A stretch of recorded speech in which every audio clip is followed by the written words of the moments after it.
Alright, now let's go ahead and talk about World v World just a little bit more. I am a PvPer, and I'm going to go ahead and talk about the two game styles, World v World and Structured PvP, just a little bit more in a couple of videos, because it is very important to talk about these, because they're awesome. All of it is awesome, in my opinion, as a PvPer, though there are some gripes that I'd like to talk about. So let's go ahead and talk about World v World and what I think is cool.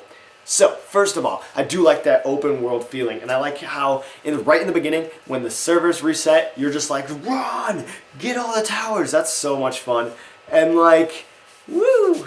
It is just a great time. I do like that incorporation of the NPCs into the game. It is a lot of fun to be able to do it, though people don't seem like they want to as often. It seems like it's a little bit more lackluster than the other stuff because you're just fighting NPCs. But I feel like once the game gets around, people will start doing it more often. They'll think about going to those camps. Those camps are really easy to do just by yourself. You can do it with a friend. You don't need to go and do a supply camp or something, because even supply camps require a couple people. Though maybe at level 80 that won't be the case.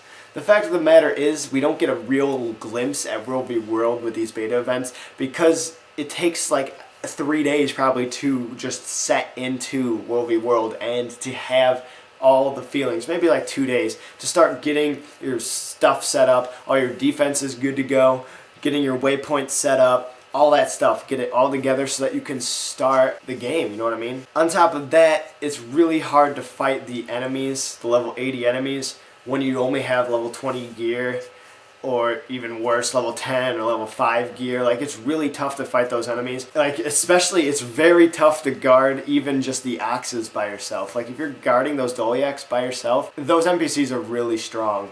And, you need the caravan NPCs to help you. Like, it takes a long time just to kill one level 80 when you're even level 23. Like, it's just tough. So I think that'll get a little bit better. I would like to see a high-level BWE. I hope they do something like that, where they'll just next BWE, maybe they'll let you boost to 30 and then just explore more of the land. You know what I mean? Like, that would be cool. I feel like they should allow you to do that. But this isn't what we're talking about. We're talking about World v World. I did love the whole siege aspect, but it felt like people were just trading hands back and forth. Oh, we're in the... If you own the center keep, they'd all attack your center keep, and then when you pushed them, you just run to their keep, and then when they pushed you, run back. It was just this little hand trading thing, and I feel like once people get more used to siege engines, that won't be the case.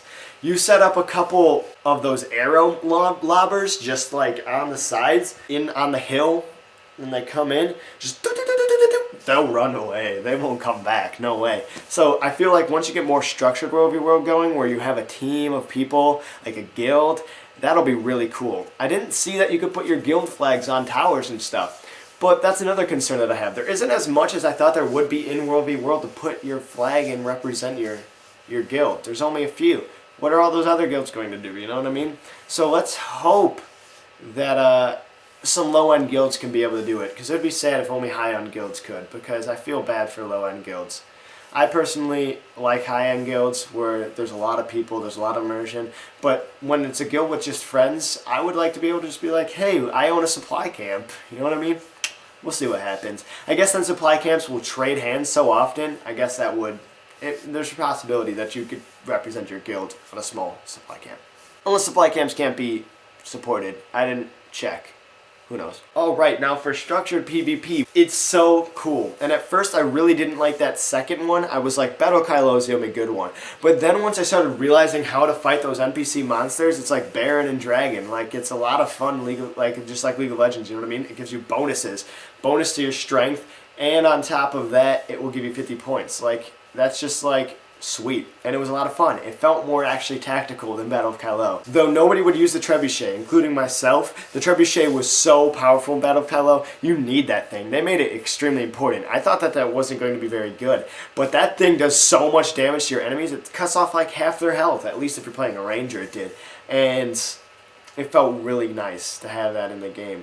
They did a really good job with the structured PvP, but I would like to see some other things. Capture and defend is not all I'd like to see. I would like to see some 2v2s, 3v3s. I know that they don't like those, but honestly, I like death matches. And I think it would be a lot of fun just to have a death match, you know what I mean? Also like a capture the flag. I think a capture the flag would be phenomenal. Though there would be extremely overpowered characters such as the elementalist who can like super jump, or the thief with the bow. He was just like, sup, I'm just gonna teleport like twice.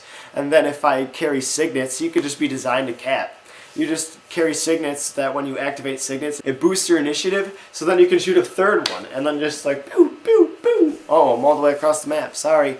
So there's that too. However, I did like structured PvP, though I did have a gripe with the fact that it wasn't very balanced, and the fact that you'd have games where it was like 3v2 or like 8v7, and like, it was just a little annoying, just because it should just be 5v5. They shouldn't start a match until it was like 4v4 or 5v5, you know what I mean? And never do it after that. Don't make me do an 8v8 on such a tiny little map, you know? But anyways, that was sweet. I am a big fan of this game, though like I said in my other videos, or maybe I did say it in this video, who knows? I am scared about the end game. We'll see where it ends up at, but it's definitely something that I'm extremely concerned about. But I think all in all, it'll be very good. Peace out, guys.